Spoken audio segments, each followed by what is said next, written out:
Hello everyone friends, अगर आपने इस ड्रामा का फर्स्ट पार्ट नहीं देखा है तो आई सजेस्ट आप पहले वो देख लीजिए ताकि आपको ये वाला पार्ट समझ में आए।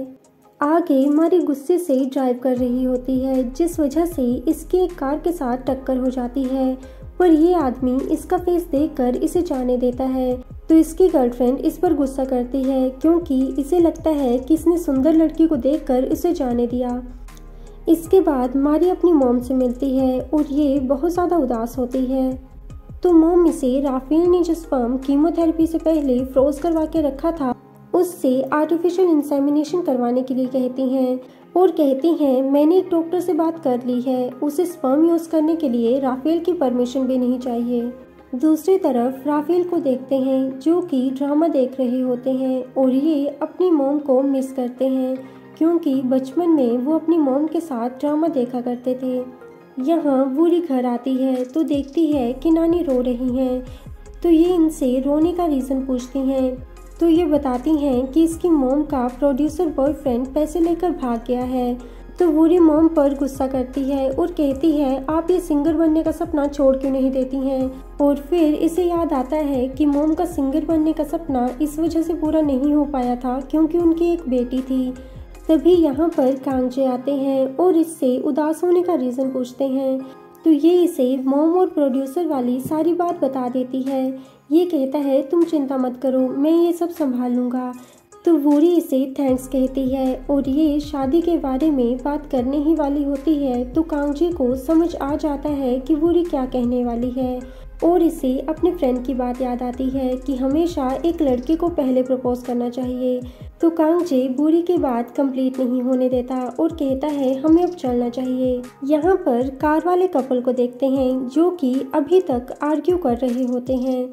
नेक्स्ट डे वूरी को हॉस्पिटल में देखते हैं, तभी यहाँ पर डॉक्टर आती है और ये वही कार वाली लड़की होती है। डॉक्टर वूरी को लीमारी कहकर पुकारती है और इसे आर्टिफिशियल इंसेमिनेशन के फॉर्म में साइन करने के लिए कहती है और क्योंकि वूरी नींद में होती है तो इसने कुछ सुना नहीं होता और ये फॉर्म पर साइन कर देती है। इसके बाद डॉक्टर लीमारी से मिलती हैं और तब भी इन्हें पता चलता है कि इनसे कितनी बड़ी गड़बड़ हो गई है तो ये इस बारे में अपने बॉयफ्रेंड को बताती हैं। तो ये पूछती हैं तुम्हें ये बात कितने टाइम बाद पता चली।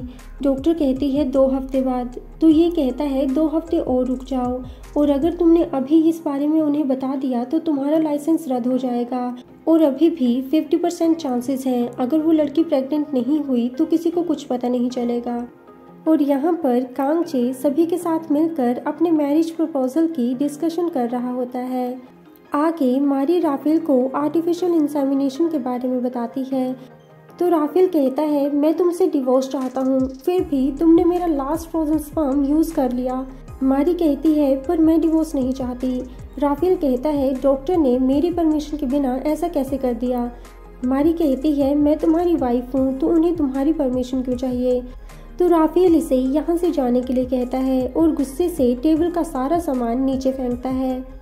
आगे डायमंड मेडिकल फाउंडेशन में वही एक्टर आते हैं जो कि वूरी की मॉम के बॉयफ्रेंड थे और थोड़ी देर बाद वूरी की मॉम और कांगजे भी यहाँ आते हैं।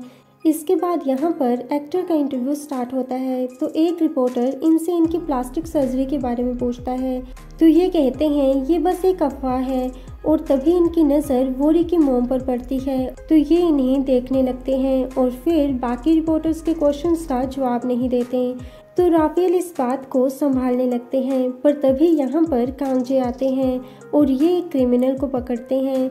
वूरी पूछती है तुम यहाँ क्या कर रहे हो तो ये कहता है मैं अपनी ड्यूटी कर रहा हूँ।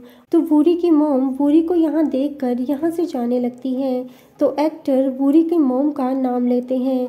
वूरी मॉम से पूछती है क्या आप एक दूसरे को जानते हो कि उतने में राफेल वूरी से कहते हैं तुम असिस्टेंट राइटर हो ना, तो क्या तुम इन सभी को ग्रीन रूम ले जा सकती हो। और तभी वूरी यहाँ पर चक्कर खाकर गिर जाती है।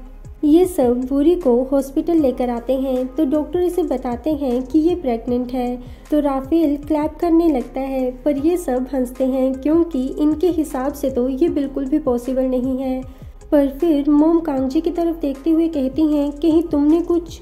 तो कांगजे कहता है नहीं ऐसा कुछ नहीं है। डॉक्टर कहते हैं ये सच में प्रेग्नेंट है तो वूरी कहती है ये इम्पॉसिबल है, मैं फिर से टेस्ट करूंगी। और अगेन टेस्ट रिपोर्ट पॉजिटिव होती है। तो राफेल कहता है मैं यहाँ से जाता हूँ और अगर कोई इशू है तो तुम इनके साथ डिस्कस कर सकती हो। वूरी कहती है मैं प्रेग्नेंट नहीं हूँ। राफेल कहता है तुम्हें मुझे एक्सप्लेनेशन देने की ज़रूरत नहीं है। तो वूरी राफेल और कांगजे को यहाँ से जाने के लिए कहती है और कहती है मैं YGN क्लिनिक जाऊँगी। और यहाँ पर डॉक्टर वूरी को सारी बात बताती है और इससे माफ़ी मांगती है और कहती है तुम फीटस अबॉर्ट करवा लो तो सब कुछ ठीक हो जाएगा। तो वूरी की मॉम इसे पीटने लगती हैं। ये घर आते हैं तभी यहाँ पर कांगजे आता है और पूछता है YGN क्लिनिक वाले डॉक्टर ने क्या कहा, वो डॉक्टर गलत था ना। तो वूरी इसे कुछ नहीं बताती और कहती है ये प्रेग्नेंट नहीं है। कांगजे वूरी को चर्च में लेकर आता है और इसे बहुत ही यूनिक स्टाइल में शादी के लिए प्रपोज करता है। तो वूरी कहती है मैं प्रेग्नेंट हूँ। कांगजे शॉक्ड होता है और फादर का नाम पूछता है। फ्रेंड्स, अगर आपको मेरी एक्सप्लेनेशन अच्छी लगती है तो प्लीज़ वीडियो को लाइक, शेयर, कमेंट और चैनल को सब्सक्राइब भी कर लीजिएगा। So thanks for watching and take care. सारंगियो।